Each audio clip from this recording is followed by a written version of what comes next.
All right. Welcome in, everybody. Thanks for being here. You know why you're here? You're here for the deep dive. That's right. And today we're going deep on Thomas Hobbes We are. and Leviathan. Big one. This is this is one of those books that a lot of people have heard of, a lot of people reference. Absolutely. Not that many people, I think, have actually read. And even for those who have read it, it's a very dense work, very challenging. Yeah, it can be a tough one to get through. So that's what we're here for today. So for those who are not familiar, just very, very high level, what is Leviathan all about? Well, Leviathan is really all about this idea of a social contract, right? So it's the idea that to avoid kind of the chaos and the state of nature, Right. we need to come together and cede some power to a sovereign. Yeah. And so he's arguing for a really strong sovereign. That's kind of the core of it. Absolute sovereign. Absolute sovereign, exactly. Yes. One of the takeaways that I think has always stuck with me is it's not just arguing for a sovereign, it's arguing for the necessity of the absolute sovereign. Yeah. It's not just that we need a king. Right. We need a king that can't be questioned. Exactly. That is the law. Yes. Because otherwise, what's the point? Right. And so I think that is a very fascinating argument, especially when you look at what was going on when Hobbes was writing this. Yeah, absolutely. He was living through some incredibly chaotic times. Yeah, I mean, he was right in the middle of the English Civil War. Right, exactly. So you can kind of see how that experience might have informed the kind of philosophy he was developing. Yeah, so to really understand, I think, the conclusions that Hobbes reaches in Leviathan, we have to understand his starting point, Right. which is his view of human nature. Yeah, absolutely. So for Hobbes, what is human nature all about?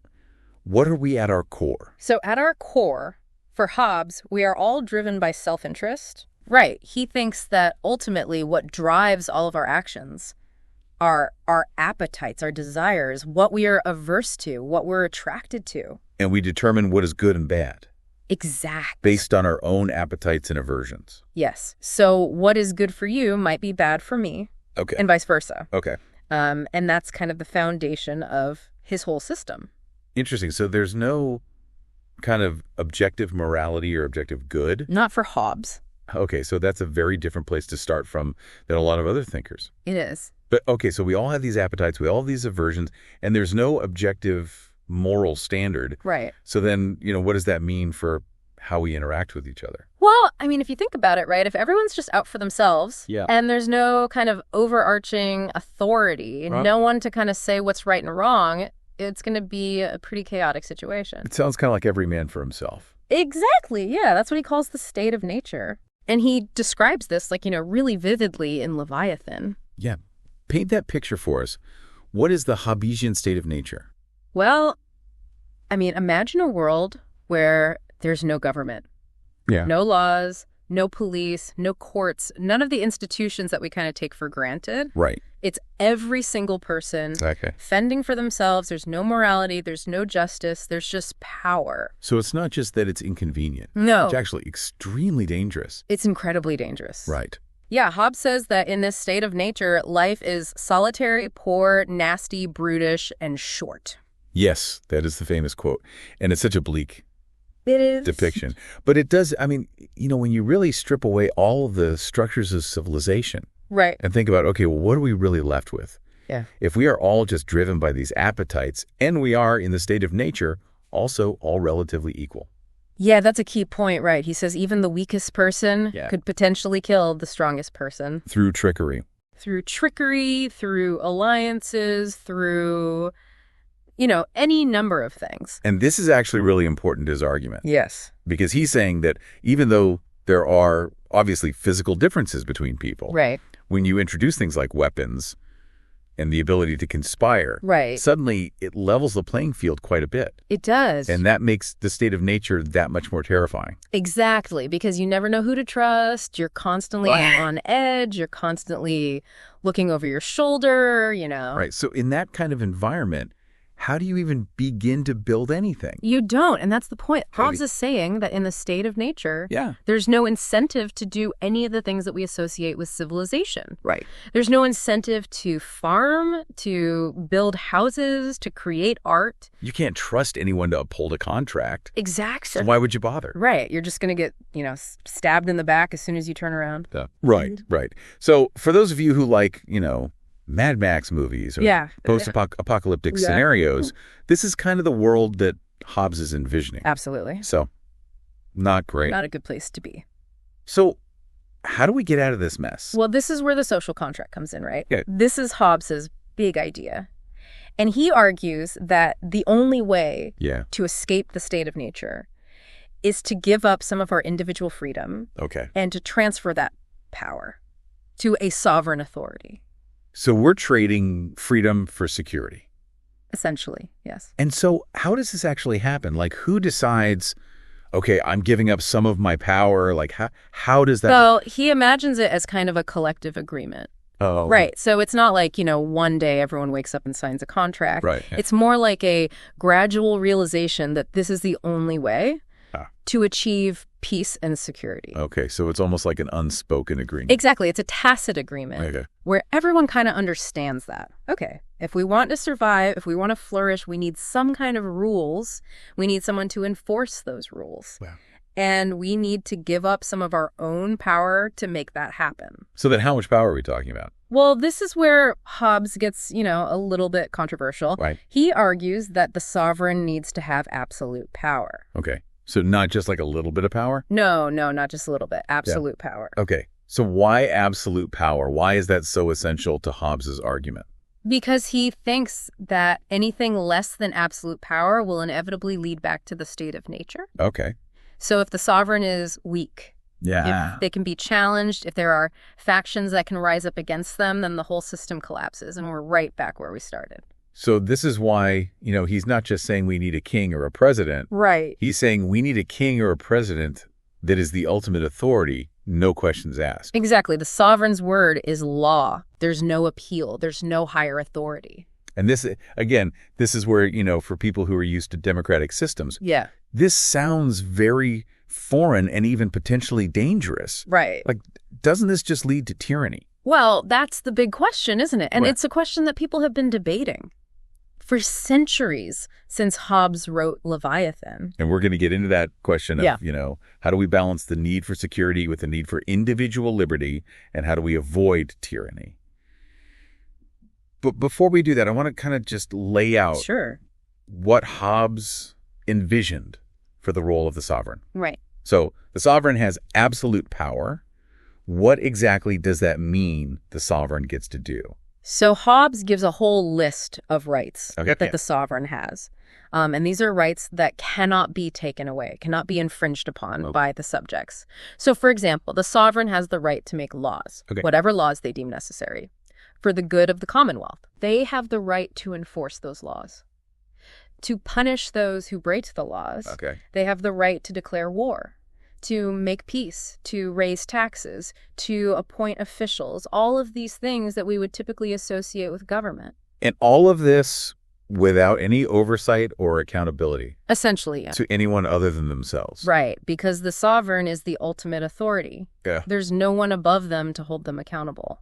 So then how does Hobbes justify this? Like, how does he argue that this kind of absolute power is not just going to inevitably lead to the sovereign abusing their power? Well, his argument is basically that the sovereign is also bound by the social contract. Okay. Right?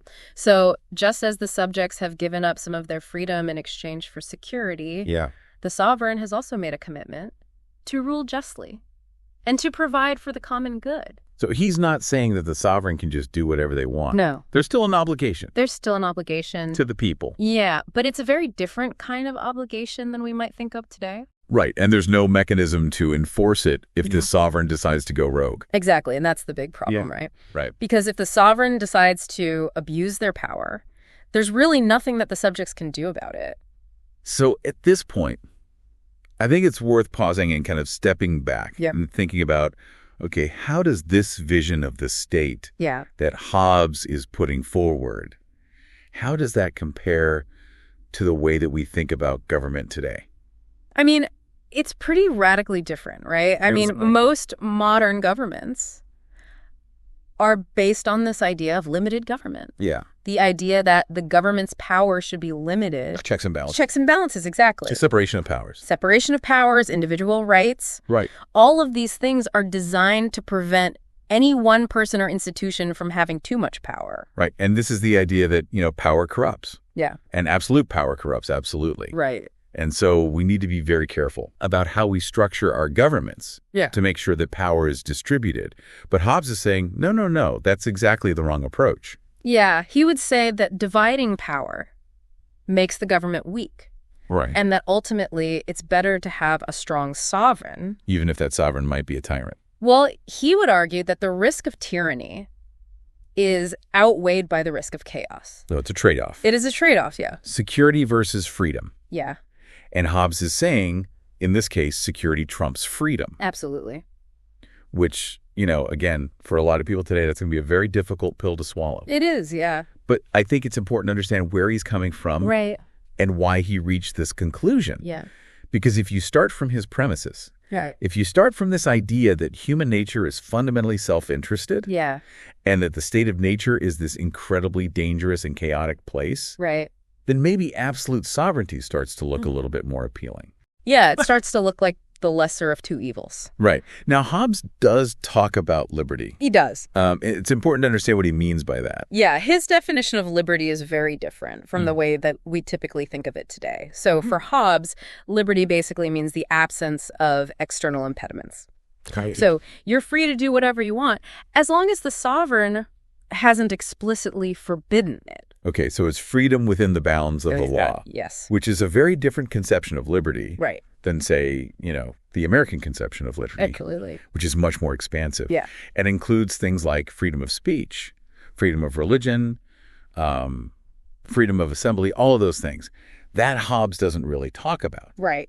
So within this system where the sovereign has all this power and you have this limited form of liberty, how do you actually make sure that people obey the laws? Well, for Hobbes, the answer is fear. Fear is the primary motivator.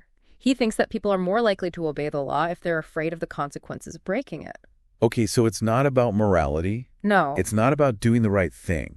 It's about self-preservation. Okay. It's about avoiding punishment. And what about the laws themselves? Like, where do those come from? Well, for Hobbes, the laws come from the sovereign. Okay. The sovereign is the sole legislator. They have the absolute authority to make whatever laws they deem necessary. Okay. And the subjects have no right to question those laws. So there's no concept of like a parliament or a Congress? No, not for Hobbes. He thinks that any kind of representative body would just weaken the sovereign's power. So he's really going all in on this idea of centralized absolute authority. Yeah. Now, you mentioned earlier that Hobbes was writing during a time of great religious turmoil. Yeah. So how did his views on religion kind of fit into his overall political philosophy? So Hobbes was very wary of religious conflict. He thought that it was one of the biggest threats to the stability of the Commonwealth. Okay. And so he argued that the sovereign should have absolute authority over religion as well. So the sovereign gets to decide what the correct religious doctrine is? Essentially, yes. Okay. He thought that this was the only way to prevent religious wars and to maintain peace and unity within the Commonwealth. So, again, he's emphasizing this idea, unity and stability. Yeah. Above all else. Absolutely. So we've talked a lot about the sovereign. Yeah. And their role and their powers. Mm-hmm. What about the people? Like, what does Hobbes say about the role of the subjects within this system?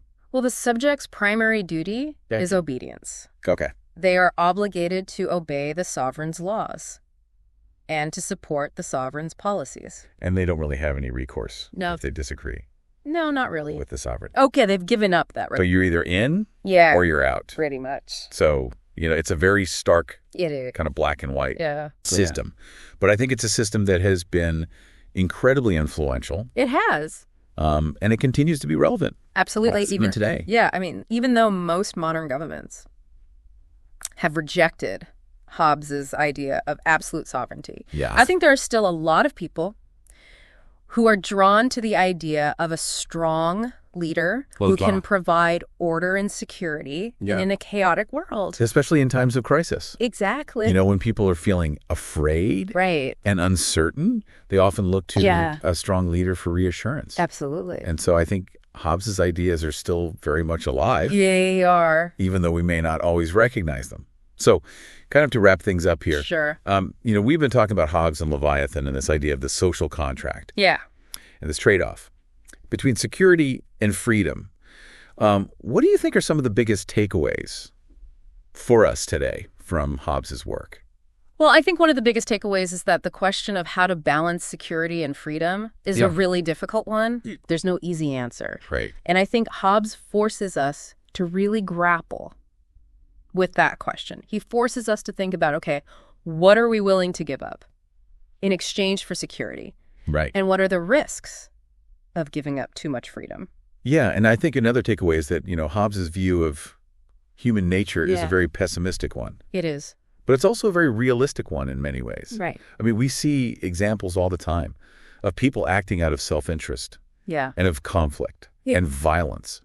And so I think Hobbes's work is a reminder that those things are always a possibility. Absolutely. And that we need to be vigilant about protecting ourselves from them. Yeah. But at the same time, I think it's also important to remember that human beings are also capable of great things. Right. Of cooperation, of altruism, of compassion. Yeah. And so I think Hobbes's work is a challenge to us to find ways to create societies that foster those things. Absolutely. While also guarding against the very real dangers that he so eloquently described. So to leave you with a final thought, you know, Hobbes argued for this absolute sovereign as the only way to avoid chaos. But do you think that's really the only option? That's a great question. And I think it's one that we all need to wrestle with. Is there a way to achieve both security and freedom, or are those things ultimately incompatible? And if Hobbes is right, and we do need some form of strong authority, how do we make sure that that authority doesn't become tyrannical? Those are the questions that I think Hobbes leaves us with. They are big questions. And they're questions that are just as relevant today as they were in his time. Absolutely. So thanks for joining us on this deep dive into the world of Thomas Hobbes. We'll see you next time.